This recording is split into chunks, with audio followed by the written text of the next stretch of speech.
जय हिंद, जय भारत। भारत देश के मूल लोग कौन हैं? हम, आप, आर्य या उनसे भी पहले से रहने वाले जनजाति समुदाय के लोग। भारत की सबसे बड़ी जनजाति है भील जनजाति, जिसकी जनसंख्या वर्तमान में लगभग 4.6 करोड़ है। इस जनजाति समुदाय का कहना है वह भारत के मूल लोग हैं, ना कि हम, आप या आर्य। यह जनजाति समुदाय अपने आप को भगवान शिव के पुत्र निषाद का वंशज मानते हैं। ऐसा कहते हैं कि एक बार भगवान शिव साधना कर रहे थे तो निषाद ने किसी कारणवश भगवान शिव के साथ रहने वाले नंदी जी को मार दिया। इसके बाद भगवान शिव ने निषाद को सजा के तौर पर हिमालय से दूर पर्वतों पर जाकर रहने का आदेश दिया। इन्हीं के वंशज भील कहलाए। हम सब ने पवित्र ग्रंथ रामायण को पढ़ा होगा या रामायण देखा होगा। उसमें माता सबरी का उल्लेख मिलता है, जिनके झूठे बेर भगवान राम ने खाए थे, वह भील समुदाय से थी। दुनिया के सबसे महान धनुषधर एकलव्य भी भील थे। यह वही जनजाति समुदाय है जो अपने शौर्य, स्वाभिमान और तीरंदाजी के लिए जानी जाती है। अंग्रेजों से इनका संघर्ष था, इसीलिए अंग्रेजों ने इन्हें जन्मजात क्रिमिनल घोषित कर दिया था। ये वही भील समुदाय है जिसने देश का सबसे बड़ा जनसंहार झेला था। आप लोगों ने जलियांवाला बाग हत्याकांड या जनसंहार के विषय में सुना होगा, लेकिन क्या आपको पता है कि उससे भी पहले वर्ष 1913 में अंग्रेजों की नीतियों का विरोध करने के कारण 1500 से अधिक भीलों को मानगढ़ की पहाड़ियों में बंदूकों और तोपों से अंग्रेजों ने छलनी कर दिया था। लेकिन यह विडंबना ही है कि इतिहास की किताबें ना तो भीलों के इतिहास को सही से बताती हैं और ना ही मानगढ़ के नरसंहार को। लेकिन हम इस मुद्दे पर डिटेल में बात करेंगे, क्योंकि हम यहाँ पर ज्ञान से राष्ट्र निर्माण की प्रक्रिया को आगे बढ़ा रहे हैं। मैं हूँ सुनील वर्मा, आप जुड़े हुए हैं रिजल्ट मित्रा 2.0 पर। मैं आगे बढ़ूं उससे पहले रिक्वेस्ट करता हूं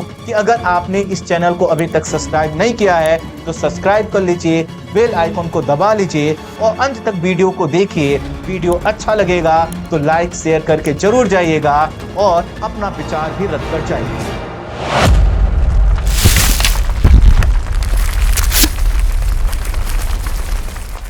हम लौटते हैं स्टोरी पर। भील लोगों का कहना है कि यही वह मूल लोग हैं जो सबसे पहले भारत की भूमि पर रहते थे, लेकिन आज इन्हें अलग थलग कर दिया गया है, जिसके कारण ना तो इनका आर्थिक विकास हो पाया है और ना ही सामाजिक विकास हो पाया है और ना ही देश का विकास का लाभ इन लोगों तक पहुंच पाया है। यही कारण है कि गरीबी, अभाव, अशिक्षा और हजारों तरह की वंचनाओं का शिकार हुए हैं। इनका इतिहास इतना स्वर्णिम रहा है जिसे याद करके ये लोग कहते हैं हम बहुत कुछ बन सकते थे, लेकिन हमने और आपने इन्हें नहीं बनने दिया। यह वही जनजाति है जिसके विषय में उल्लेख मिलता है कि 6वीं सदी के मालवा भील राजा का जो साम्राज्य था, उसकी वित्तीय स्थिति इतनी अच्छी थी कि यहाँ के राजा हाथी पर चला करते थे और हाथी पर बैठकर युद्ध लड़ने जाया करते थे। 11वीं सदी तक तो भील राजाओं का जो साम्राज्य है वह भारत के कई क्षेत्रों पर हुआ करता था। लेकिन आजादी के बाद हमने जिस लोकतांत्रिक शासन प्रक्रिया को अपनाया, शायद उस प्रक्रिया का लाभ इन तक नहीं पहुंच पाया। इसी के कारण सबसे बड़ी जनजाति होने के बावजूद यह लोग अपने अधिकारों के लिए दर दर भटक रहे हैं और मांग कर रहे हैं एक नए राज्य की, ताकि अपने इतिहास, अपनी संस्कृति, अपनी पहचान को कायम रख सकें और इस लोकतांत्रिक भारत देश को और भी बेहतर बना सकें। हम बात करने जा रहे हैं भील समुदाय के द्वारा किए जा रहे एक नए राज्य के मांग के विषय में, जिसका नाम है भील प्रदेश। भील शब्द की उत्पत्ति संस्कृत भाषा के भिल शब्द और द्रविड़ भाषा के बिल शब्द से मानी जाती है। इन दोनों शब्दों का जो शाब्दिक अर्थ होता है वह होता है धनुष बाण। इसका मतलब भील का अर्थ ऐसे लोगों से है जो धनुष चलाने में निपुण हो। इसी कारण टालमी नामक इतिहासकार ने इन लोगों को सबसे बेहतर तीरंदाज कहा है। कर्नल लॉट इन्हें वन पुत्र की संज्ञा देते हैं। ये जो मैंने दो नाम बताए, यह इतिहास में बहुत बड़ा कद रखते हैं। इनके द्वारा दिया गया ये नामकरण इस जनजाति की विशेषता को बताता है। वर्तमान समय में यह मध्य प्रदेश, गुजरात, राजस्थान, छत्तीसगढ़, महाराष्ट्र, त्रिपुरा में निवास करते हैं। साथ ही कुछ संख्या में यह पाकिस्तान के सिंध क्षेत्र में भी रहते आए हैं। आज भले ही इनकी संख्या कुछ क्षेत्रों में सिमट गई है, लेकिन जब इनके इतिहास को हम पढ़ते हैं तो पता चलता है कि यह पहले उत्तर भारत के अधिकांश राज्यों में फैले हुए थे और जहां पर आजकल हम रहते हैं, यहाँ पर भील समुदाय के लोगों का शासन था या वह यहाँ पर रहा करते थे। यह जहां भी रहते हैं वहां पर अपने शौर्य और साहस का लोहा मनवा देते हैं। आपने 1857 का विद्रोह सुना होगा। इस विद्रोह में इन्होंने अंग्रेजों से जिस तरह से लोहा लिया और उससे भी पहले अंग्रेजों का जिस तरह से विरोध करते आ रहे थे, इसी से खफा होकर अंग्रेजों ने इन्हें जन्मजात क्रिमिनल घोषित कर दिया। दरअसल ये क्रिमिनल नहीं थे, बल्कि अंग्रेजों की साम्राज्यवादी नीतियों का विरोध कर रहे थे। आपने अगर हल्दी घाटी युद्ध से को सुना होगा तो आपको पता होगा कि मुगलों के विरुद्ध महाराणा प्रताप का साथ इन्हीं भील समुदाय के लोगों ने दिया था, जिससे खुश होकर महाराणा प्रताप ने ही भीलों को राणा की उपाधि दी थी। इसी के कारण आप देखते हैं बहुत से भील लोग अपने नाम के आगे राणा लगाते हैं, जैसे राणा पुंजा भील, जो कि एक भील राजा हुआ करते थे। अगर आप मेवाड़ के राजकीय चिन्ह को जानते हैं, उससे परिचित हैं, तो आप देखेंगे कि उनके राजकीय चिन्ह में भी भीलों का प्रतीक चिन्ह जुड़ा हुआ है, जो इनके शौर्य और साहस का प्रतीक है। जैसा कि हमने बताया, इनकी संख्या बहुत ज्यादा है, लेकिन इनका संकेंद्रण सभी जगहों पर एक जैसा नहीं है। इसी के कारण इनका विकास भी नहीं हो पाया। राजस्थान, गुजरात, मध्य प्रदेश और महाराष्ट्र का जो सीमाई क्षेत्र है, वहां पर इनकी जनसंख्या सर्वाधिक है। इसी के कारण ये लोग चाहते हैं कि इन 49 जिलों को मिलाकर एक अलग भील राज्य बना दिया जाए, जहां पर यह अपने सांस्कृतिक, जनजातीय और अपने मानवाधिकार की रक्षा कर सकें और अपने हिसाब से शासन चलाकर अपना सर्वोत्तम विकास कर सकें। आखिर मूल लोग हैं तो स्वाभाविक है इनका हक तो बनता है। आइए समझते हैं कि आखिर यह लोग अलग राज्य की मांग क्यों कर रहे हैं। सबसे बड़ी बात यह है कि जीवन की जो मूलभूत सुविधाएं चाहिए होती हैं, जैसे स्कूल, अस्पताल, पीने का पानी, इनका अभाव आज भी इनके लिए बना हुआ है। जंगल, जमीन पर सबसे बड़ा अधिकार इनका हुआ करता था, लेकिन अन्य लोगों के द्वारा, हमारे आपके द्वारा इसका अतिक्रमण कर लिया गया है। ना तो इनका आर्थिक विकास हो पाया है और ना ही इन लोगों को पर्याप्त रोजगार मिल पाया है। यही कारण है कि भील लोगों की प्रति व्यक्ति आय अन्य लोगों की तुलना में बहुत कम है। आज इन्हें रोजगार के लिए पलायन करना पड़ रहा है और जब यह अपने क्षेत्र से दूर किसी अन्य क्षेत्र में जाते हैं तो अपनी सांस्कृतिक प्रथाओं से कट जाते हैं, जिससे इनके सांस्कृतिक मूल्यों का पतन तेजी से हो रहा है, जिसको लेकर यह चिंतित है। राजनीतिक जागरूकता कम होने के कारण जो राजनीतिक दल बने हैं, उन्होंने भी इनकी भागीदारी को इनकी जनसंख्या के अनुपात में सुनिश्चित नहीं किया है। इसी के कारण इनके राजनीतिक अधिकारों पर भी संकट बना हुआ है। अगर अलग राज्य बन जाए तो स्वाभाविक है ऊपर की जितनी चीजें हमने डिस्कस की, यह उन सभी का समाधान कर लेंगे। इसीलिए चाहते हैं कि यह अपने लिए अलग राज्य की जो मांग कर रहे हैं, उसमें आप भी इनका साथ दें। आपके जहन में यह प्रश्न आ रहा होगा कि आखिर यदि इतना पिछड़ापन है तो यह मांग अभी क्यों उठाई जा रही है, पहले क्यों नहीं उठाई गई? नहीं, इस मांग के पीछे बहुत पुराना इतिहास है और बहुत रोचक भी। आइए भील प्रदेश की मांग के इतिहास को थोड़ा सा समझते हैं। आपको याद होगा, जिस समय बंगाल विभाजन का विरोध पूरे देश में चल रहा था और हम स्वदेशी आंदोलन चला रहे थे, उसी समय पश्चिम भारत में भील समाज सुधारक गोविंद गुरु बंजारा अपने समाज की कुरीतियों को मिटाने के लिए अपने लोगों के बीच भगत आंदोलन चला रहे थे।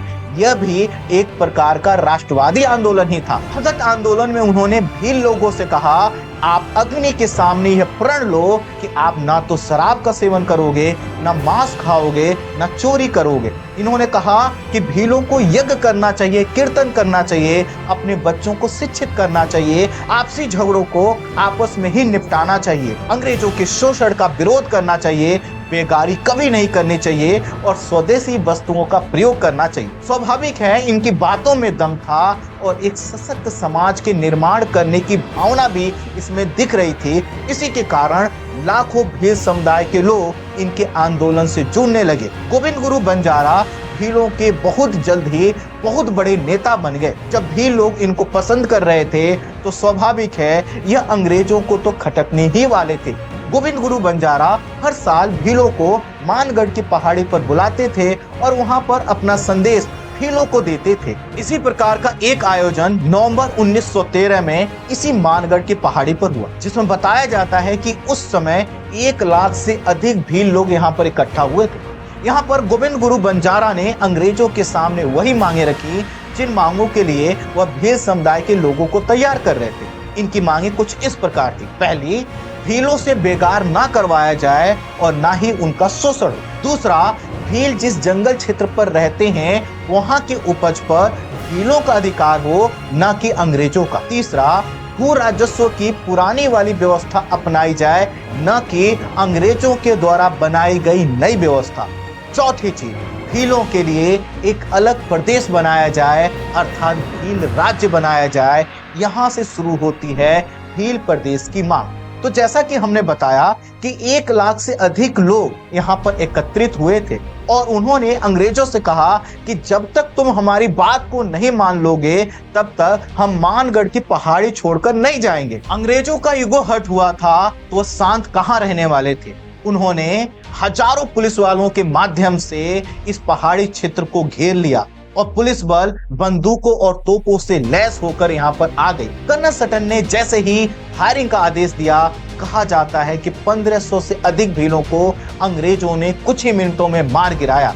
यह एक प्रकार का जनसंहार था। यह घटना इतनी दर्दनाक थी कि बहुत से इतिहासकार इसे जलियांवाला बाग से भी ज्यादा दर्दनाक बताते हैं। इसी के कारण भील प्रदेश की मांग यहीं पर दब गई, क्योंकि जितने बड़े पैमाने पर यह दमन हुआ था उसने पूरी मानवता को झकझोर कर रख दिया था और भीलों को भी तोड़ दिया था। आजादी के बाद बहुत से राज्य बने और इन्हीं राज्यों में भील बहुल क्षेत्र बट गया, अर्थात जहां पर भील रहते थे वह क्षेत्र राजस्थान, मध्य प्रदेश, महाराष्ट्र, गुजरात के क्षेत्रों में बट गया। भीलों का अपना कोई क्षेत्र नहीं रह गया। आपको पता है कि हमारी जो राजनीतिक संरचना है उसमें वोट बैंक की राजनीति चलती है। क्योंकि इस जनजाति के लोग जंगलों में रहते आए हैं, इसी के कारण राजनीतिक जागरूकता भी कम है। और आपको पता है कि जिसके पास राजनीतिक जागरूकता नहीं है, ये राजनीतिक दल उनकी कहाँ सुनते हैं। इसी के कारण इनके क्षेत्र का विकास नहीं हो पाया है। अशिक्षा, कुपोषण, बीमारी, निम्न प्रति व्यक्ति आय, रोजगार का अभाव इस क्षेत्र की वास्तविक हकीकत है।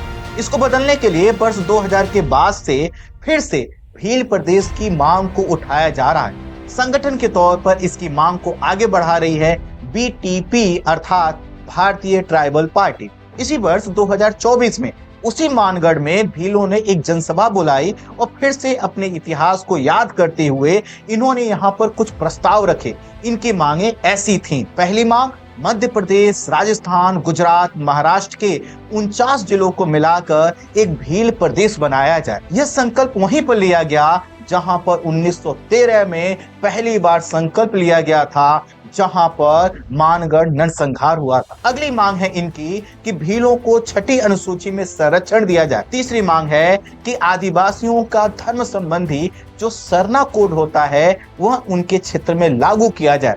चौथी मांग है भील क्षेत्र के संसाधनों पर भीलों का ही अधिकार हो, ना कि अन्य लोगों का। और लास्ट इनकी जो मांग है कि जनसंख्या के अनुपात में इन्हें आरक्षण मिले। यहाँ तक सुनकर आपको लगा होगा कि वास्तव में भीलों के साथ न्याय नहीं हुआ है, लेकिन समस्या यह है कि अगर अलग राज्य बनाने की इस मांग को मान लिया गया तो हमारे यहाँ पर हजारों जनजातियां हैं। सभी जनजातियां इसी प्रकार की मांग को आगे बढ़ाएंगे तो प्रश्न आएगा कि देश कितने टुकड़ों में बटेगा। भाषा और बोली के आधार पर राज्यों के निर्माण ने हमारी एकता और अखंडता पर पहले भी प्रश्न खड़ा किया है। ऐसे में हम राज्यों को जब छोटे छोटे हिस्सों में डिवाइड करेंगे तो क्या हम लोकतांत्रिक व्यवस्था के साथ साथ हम अपनी अखंडता को बचा पाएंगे? ये भी एक बहुत बड़ा प्रश्न है। इस प्रश्न का उत्तर लेकिन आपको देना है। आपको ये बताना है कि क्या भील प्रदेश की मांग सही है या फिर इनके लिए कोई दूसरा उपाय है।